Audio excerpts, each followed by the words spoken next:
Hello and good morning, good afternoon, good evening, depending on where in the world you live and what time you're watching this video. I'm recording this video on Saturday morning, and this morning when I woke up, it was the most glorious day. The sun was streaming into my bedroom. However, it's now clouded over. I really hope that it stays dry because we have painters working overtime on the outside of our house. It's a huge house to paint, and I wouldn't want to do it.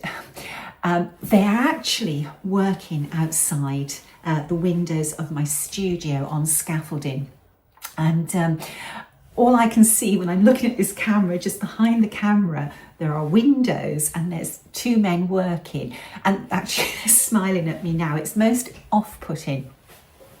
I've explained I'm recording a video, so I'm not talking to myself. Going forward with my videos, I thought that I would have the first part of my video focusing on needlework and the second part sharing my quilting journey. So let's start with needlework. This week I had some goodies arrive, and I think the needlework item or tool that got me the most excited was this beautiful tool case from Hobby House Needlework, and it's in the robin egg blue. It's a gorgeous shade. This matches the special case for the Batoki stand, and I absolutely adore the colour. Now, when you open it up, just like the case for the Batoki stand, they have this beautiful deep French navy, really. I'm not sure how the lens of the camera is picking this up. I haven't got my lighting right for filming in my studio yet, but each week I am fiddling with the settings, and hopefully soon I will find the right setting. Now, this case is described as a tool case, and tools fit beautifully inside it. But what I found is that a spool of SWA 103 fits in here perfectly. You can get 9 spools across. So I thought what would be quite nice is to use this for some spool storage when I'm traveling, one side, and the other side to keep like my scissors, my glasses, that sort of thing. So I'm going to make a little flap, like a board flap, to sit inside this case. And I actually have a sampler that I had to abandon when the linen started to disintegrate into holes, and I think I'm going to cut the piece up that I've stitched to cover the board and put it inside so I can divide tools and spools. Really pleased with that. Got to choose a zipper pull charm to go on that. Now, I do love my charms. The other thing that came with this case is this little pocket or purse, whatever you would like to call it. I've had my name put on there. Hobby House are now providing the service that you can have your name put on. And that's a good idea, because when you're at a retreat and you're sat at a table and people have the same cases or tools as you do, sometimes it's hard to identify which is yours. It can happen. I've sat down at a table where we've all had the same case. So that was a great idea of Hobby House. That's the font I chose. Now, these little cases, they're wonderful to put needle packets in, or maybe some wonder clips, your small little things, and it's quite a generous size pouch. So that's going to go with my red, one of my red cases. I've got the full range, they're up there and in the dresser. But they also have them in other colours too. So next time there's some money in my piggy bank, I shall be ordering these little pockets or purses in the other colours. I do like to have things matching. Now, the other thing that arrived this week is an antique sampler. Now, this sampler I saw when I was at the Sampler Symposium back in January, and it's taken all that time to arrive. It's just been a nightmare getting this picked up from the auction, packed up and sent to me. This sampler, you might not find this interesting, but this sampler I do find very, very interesting. Now, the count of this fabric, it's so small, I cannot even see it. I think the count on this fabric is going to be like 100 at least.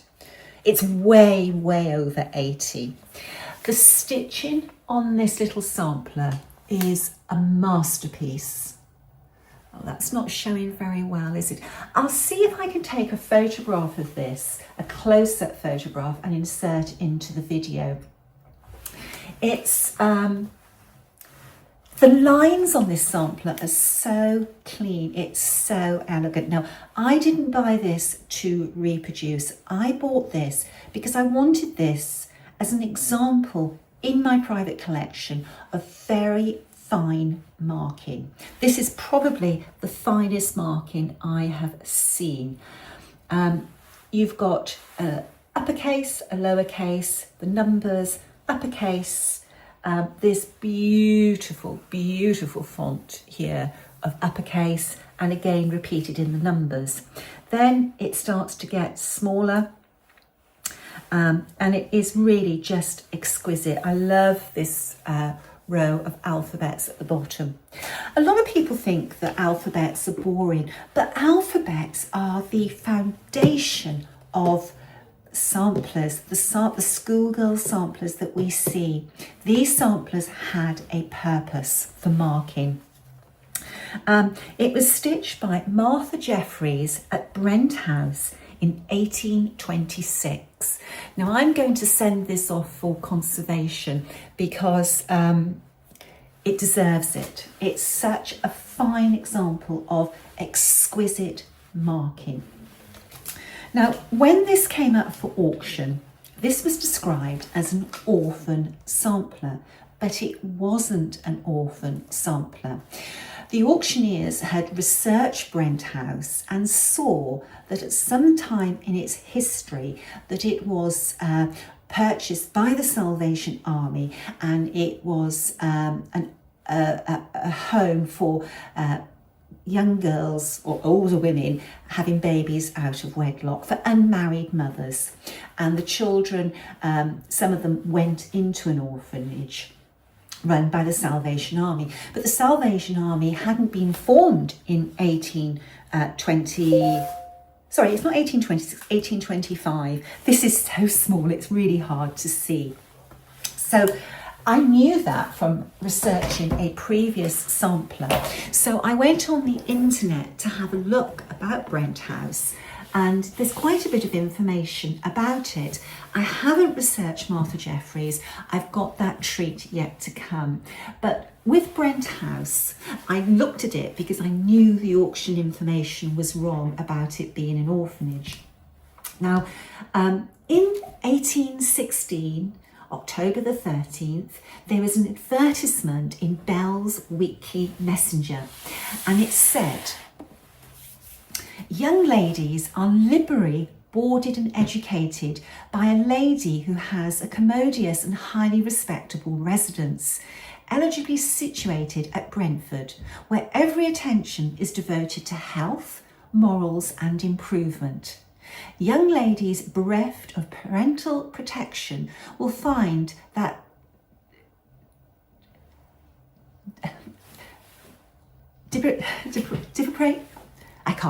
I can't work that out with my dyslexia.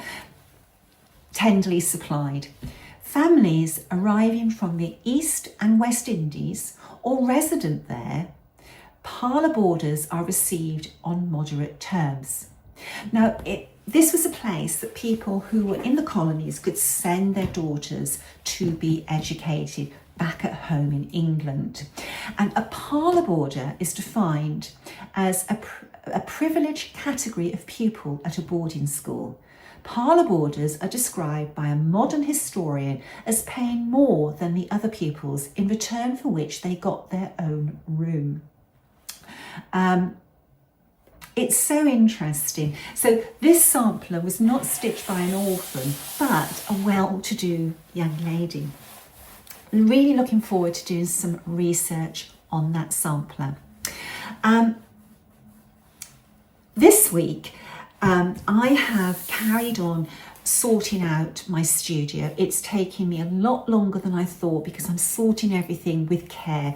I realised that I'm going to have an overspill room, and I've identified a very, very large cupboard which is going to take my overspill. But it's sort of like deciding what goes into the overspill cupboard and what is on hand in my studio. So that's taken up a lot of my time. But I also wanted to sort out some samplers as well. And this week I've gone through around about 200 samplers, ones that are not for my private collection. These are ones that I thought had some interest in being reproduced. I have gone back through them and decided on ones that will be reproduced in time. Some others I have sort of already reproduced something similar since I bought it. So in the next few months I will be putting some antique samplers up for sale on the Hats website, and I will mention that in my video. And it's not because I don't like the samplers. I love every sampler I bought. I don't buy for the sake of it, but it's because we have already got something similar, or maybe another designer has reproduced a similar sampler. It's always good to respect work from other designers. The one sampler that really stood out for me, and this might be the next sampler I work on or reproduce for me to stitch myself, and it's this one. It was stitched by Hannah Frances Gowers when she was 9 in 1840. I think that's an absolutely charming red sampler. We've got four-sided stitch, we've got eyelets, so there's lots of things to keep your needle entertained. And I love this bottom seam. And of course it's got Jesus permit thy gracious name to stand, which is one of my favourite verses. Isn't that beautiful? I think that deserves to be reproduced, and that's going to look stunning in my red room. So anyway, I didn't put that away with the others. I kept that out, and that's going to be worked on. Let's put that there. When I reproduce samplers, I work under a magnifier, and my magnifier has broken. My magnifying light has broken, so I've got to research for a new one for my studio. I'm lucky, I've got two big heavy bases, so I basically take the light out of the base that I use for stitching and I bring it up into the room to work. But of course, when I stitch at night, I've got to take it back downstairs. My current project is Elizabeth, and I've taken her off the frame to show you. Now, I owe Elizabeth an apology. A week or so ago, I posted a picture of my progress and I asked you if you could spot the mistake. Some people spotted one mistake, some people spotted several mistakes. And what I thought was the mistake was the way that she'd laid out this lowercase alphabet. She had put GJPQY at the end, and funny enough, she has done exactly the same on this lowercase, which this is where I stopped last night. I wanted to finish it, but I got talking to a friend and then the time went on. So she's doing the same again down here. Now, this is where social media really comes into play. We all share our knowledge, and on one of the posts, I can't remember whether it's on YouTube, Instagram or Facebook, one lady spotted something that I had not spotted as I was stitching this, and Lisa hadn't spotted when she was charting it. This probably isn't a mistake with the layout of the alphabet. If you look at this group of letters, these are all the letters that have tails that drop below the line. This lady said she probably put them there because she didn't have space below, and I think that is correct.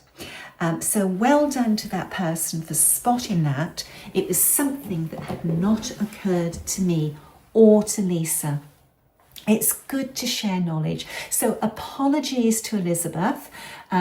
She obviously did know her alphabet and had saved those letters deliberately to go on the end. And what she's done, she's just put those little row of circles underneath to fill the line up below.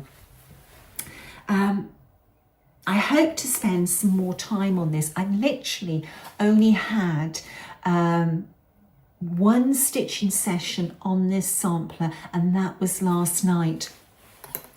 Because I've started to quilt during the day on Dear Jane, my days are so busy. The only time I sit with idle hands is when Ray brings me my coffee in the morning and I have half an hour drinking my coffee, maybe browsing social media, more likely doing the crossword and puzzle in the Times. That's one of my favourite pastimes. And then I get up and I'm like the Duracell bunny until I go to bed at night. So trying to find some extra time for my quilting means getting up extra early. Now, the downside of getting up extra early every day is that you get tired earlier. And what's been happening, I've been sitting down at the end of the day with every intention to stitch and promptly falling asleep in the armchair. So I have to rethink how I'm going to juggle fitting in, like, say, an hour to 2 hours of quilting each day. I'm going to have to give this some thought. Something interesting that was posted this week, both by Kathy Ray of Needle in a Haystack and the Attic Needleworks. Carolyn and Mary did a wonderful video this week at the Attic, and it was really, really enjoyable. There was a lot of happiness and in that video, and you could see that Carolyn and Mary go together so well. It was really enjoyable watching that video.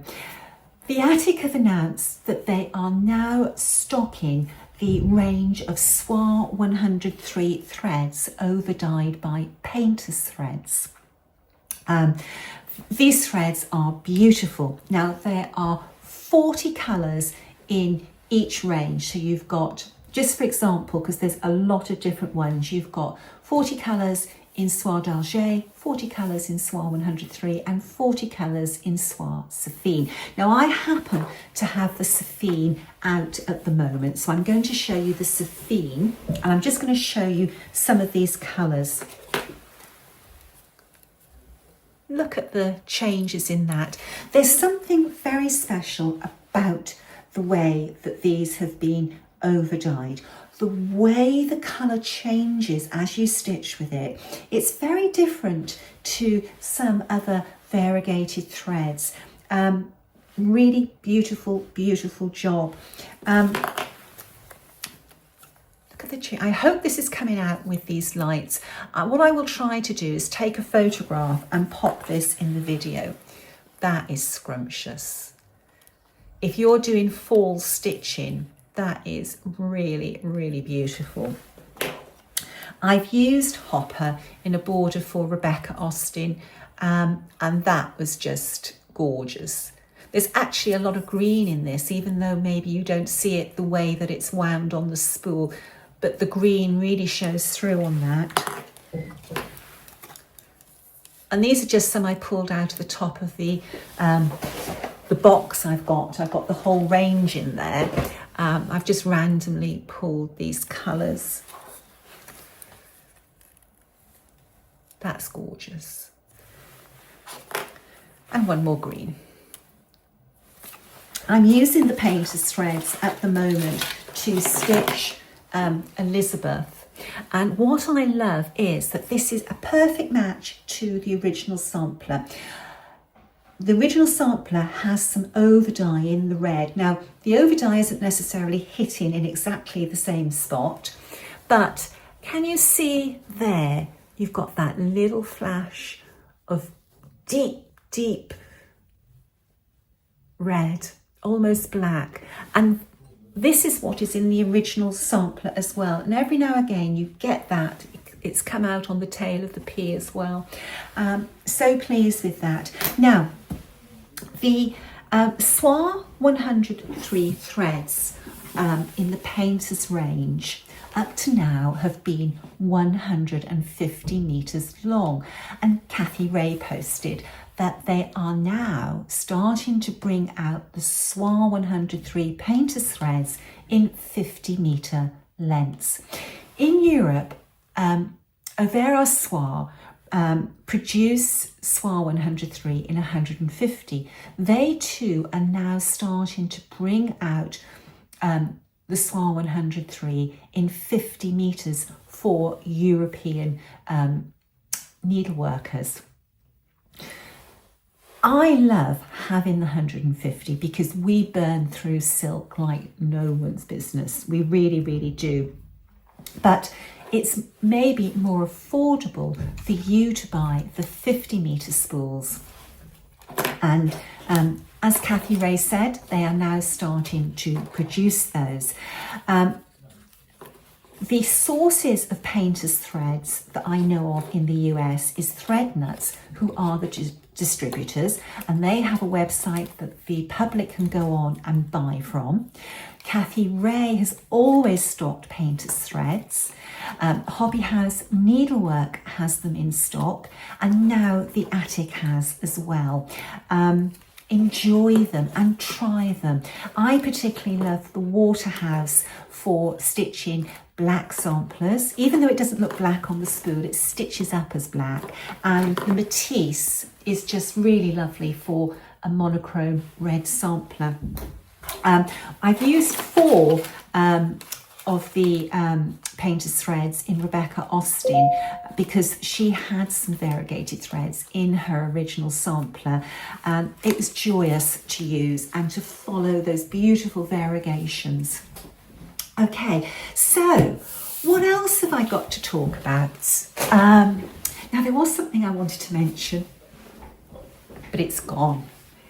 It might pop back in my mind. Oh, I know what I wanted to mention.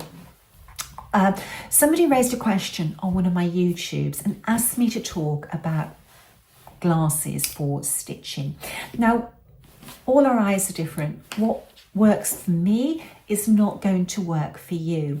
I wear varifocals, and I find them very difficult for certain types of things. And for me, when I'm stitching, my eyes would actually be looking at the wrong angle to use my varifocals, but my varifocals anyway are not the right prescription. When I stitch, I wear readers, and I wear half readers, and these are quite strong. And why I wear half ones is that as I'm stitching, I'm looking through my readers, but as I'm looking up at my iPad, on my iPad stand for my Millennium frame and Necessaire floor stand, I can see it. If I looked up through this magnification, I wouldn't be able to see it. I can also look across the room and see my husband because they're half readers. I just find half readers so useful. I bought my readers off Amazon. They weren't very expensive. Now, you can go into a chemist or a drugstore or a supermarket with a piece of needlework, pick up some readers and just see which strength works for you for the count of linen that you're working on. But what is even better is when you go to have your eyes checked or a new set of glasses, get your optician to make you a set of glasses specifically for stitching. I have suffered for a long time with dry eye for many, many years. And when I fly and when I go, particularly to the States, where I'm in an air-conditioned environment, my dry eye really plays up. Now, last year, some needleworkers from America came over and stayed in one of my cottages. And one of the ladies was an ophthalmologist, and I was talking to her about dry eye, and she gave me the tip of cod liver oil. So since I think it was September of last year, I've been taking quite a high dosage of cod liver oil every day. And after about 2 months, I really noticed an improvement. When I went to the symposium in January, now that hotel has always caused me big problems with my lips drying out and my eyes. I had no problem with dry eye or even my lips drying up when I went to Nashville Needlework Market. That's another hotel that always causes my dry eyes to flare up. They didn't. So that cod liver oil is working for me with my dry eye. Over the years with dry eye, I've tried heated bags, eye wraps to put on my eyes. I've massaged them. I've used special wipes, but nothing seemed to sort out my dry eye, including all different types of drop. I worked my way through all the drops available, but the cod liver oil has. Now, I'm not going to give you dosages because I'm not a pharmacist, but that's something for you to consider. Now, that was a bit of a roundabout. Let's go back to glasses. Why I prefer to use magnification through glasses to stitch is that if I'm looking through a magnifier and trying to stitch, I get a neck ache. Now, I do use a magnifier for reproducing because I need so much more strength than these glasses will provide me, but I do get a stiff neck from doing that. I find if I've got my glasses, I'm not having to look through that magnifier. My glasses move with me and it's much more comfortable for stitching for long periods of time. So anyway, I hope I've answered that lady's question. One thing I could not stitch with is without a daylight lamp. Light is so important to see things. Okay, I've got 2 dogs that have come in the room. Can you hear their pitter-patter on the floor? I've actually put a temporary rug down in the room to make it more comfortable for them because I'm spending so much time in this room now. The dogs are spending a lot of time, so they don't have to lie on the hard floor. It's a temporary rug. I've actually ordered a lovely rug. Well, it looks lovely on the internet, and it's a quilt. It's this beautiful bright patchwork quilt pattern. So I hope when it comes it looks good. If it doesn't, it's from Amazon, so I will return it. Okay, so in my video last week, I mentioned Lucy Boston, the patchwork of the crosses. Well, one of my dear friends, one of my very, very good real life friends, rang me as soon as she watched the video, and she started to laugh and she said, "You're not going to believe this." She said, Diana Boston, who wrote the book about Lucy Boston and her gorgeous home, we know. Diane used to teach my children, sorry, not Diane, Diana used to teach my children when we lived in Cambridge. And she said, we've been to Lucy's home, and Diana invited them, and they had a lovely day there, and they saw all the house, all Lucy's quilts and her gardens. And when my friend told me about that, I could actually remember her mentioning the books of Lucy Boston and her visit to Lucy's home. So I thought that was a really big coincidence. Can't wait to start this, but I've got to wait until June because I don't pick up my fabric until then. Now, what has been consuming me, absolutely consuming me, is the Dear Jane quilt. Now what I've what I wanted to do was set myself one block a day. It hasn't worked out that way because of other commitments and time. But I want to show you what I've done, and I want to talk about colour. And really, when you're thinking about colour in needlework and colour in quilting, it's the same thought process. Now, originally, I wanted to stitch my quilt entirely in red. So that was my test block, and it was F4, the old windmill. There it is, and I was just testing out the foundation piecing in the Dear Jane add-on to see if I liked it and if I could work with it, and I did like it very, very much, and that's when I decided to use the foundation paper piecing method predominantly. So I've started my first block. Now, I haven't pulled the backing paper off this because I read somewhere that it was a good idea to keep it on until you actually come to seam the blocks together. I think the downside of that is that when you've made all 225 blocks, that's going to be an awfully big job pulling all those backing papers off. So though I've left them on this one, I have started taking off at least the centre foundation papers to make it easier as I go. Now, this is my first proper block. This was a test block. And this is the centre block of the quilt, and it's G7. Each block is numbered. You've got row A, B, C, all the way through to M, and there's 13 blocks across, I believe. I think so. This one is the very centre block, and it's G7 Indianapolis. Now, I want to put lots of meaning into my quilt. This is my quilt. It's going to be on my bed. I'm going to be getting very up close and intimate with this quilt, hopefully for the rest of my life. So I wanted the centre block to represent my heart. And in my heart, no matter any craft or activity I do, cross stitch will always be in the centre of my heart. So I wanted to incorporate cross stitch into this, or stitching into this, and this block was perfect. I would have put this block in the middle even if it wasn't the middle block, because we have a nice big cross. Not a cross like that, a proper cross stitch.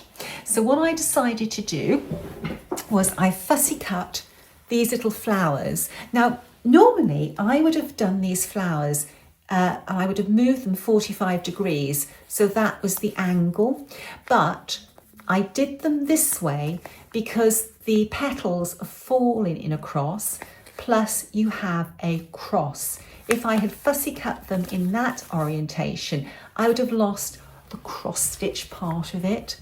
And the backing fabric I chose has this running stitch running through it. So running stitch and cross stitch, they are the basic stitches of samplers. So that's my first block.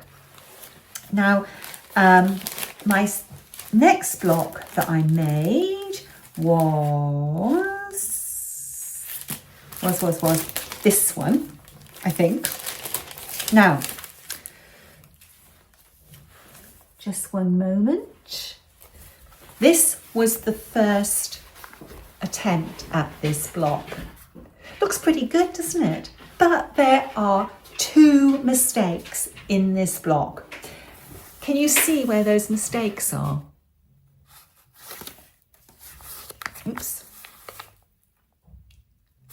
The mistakes I didn't notice as I was working this block, but it was only afterwards when I took a photograph of the block to study that I spotted the mistakes. Now, I often do that. When I'm stitching on a sampler, I often photograph my work just to look at it. And I find sometimes after I've been working on something for a couple of hours, you just don't see what's in front of you. Take a photograph, look at the photograph. You will spot things. So I always take photographs of my cross stitching, and I've adopted that process with my quilting. So I took a photograph of this, and in the photograph I could see that that block and that block are the back of the fabric. Now I realised when I started this that using this French General Pearl plain fabric was going to be a problem, because it is quite difficult to tell the back from the front, but it is discernible. So I very carefully, when I cut all my fabric, made sure they were all face upwards. But as I was fiddling, these two pieces got transposed. So that was a mistake I made, and it's good to make mistakes sometimes. You learn from your mistakes. So I remade the block, and there it is. I am very pleased with it. All the fabric is the right way, and I am now paranoid about making sure that this pearl fabric from French General is the correct way before I seam it into the block. So that one is called, where have I just put that? Oh, here we go. That's F7 Starstruck. I'm keeping all of these in bags so I know exactly what they are when I come to piece it. Now, I am probably going to put these together in a slightly different order to Jane's quilt. But we shall see how that goes. I'm going to try and do the blocks faithfully to her designs, although some of the blocks I am going to tweak with the applique. There's a particular block that's got 4 circles on. I'm going to choose the size of the circle by the fussy cut of, for the applique, so that it might be a slightly different size, those appliqued circles. Okay, so the next block I made was H7 Bennington Star. There we go. That's very pretty. I like that a lot. And when I got to this stage, I decided I'm not going to keep this sampler all red. And that was because I was looking at, as I was pulling red fabric from my stash, I had so many other pretty colours. I decided that I was going to incorporate other colours into my quilt. So I did this one, which is Field of Dreams. I've decided that this is too light because the sashing is in pearl. That's not going to really show. Even though Lucy did some of her blocks that way, that isn't visually appealing to me. So I'm going to, if I keep this block, this fabric, I'm going to redo it, fussy cutting the flower, but using a more interesting background. I then made another blue block, and it was just because I hit blues in my stash, and that was the next block I made. And then I decided I'm going to switch back to reds. So at the moment, I'm thinking that my quilt might now go back to being all red. However, I've got so many beautiful fabrics and so many interesting combinations. This room has been chaos this week with fabrics being pulled out. When you look at these fabrics, you can imagine a really interesting block with those. This is gorgeous. You know, you could do something really nice with that. And what I've been trying to do is pull sets of fabric that I can do something interesting with. Thought that would be wonderful, fussy cut, and using it with that gorgeous stripe. A lot of the blocks in Jane's sampler lends itself to stripes. Now that's a gorgeous combination. You could play with the direction of this around the block You know, you could have it on the diagonal, you could have it horizontally, you could have it vertically. Lots of potential with that combination. Oh, I love this. Look at that. Really do something nice with that. This was very interesting.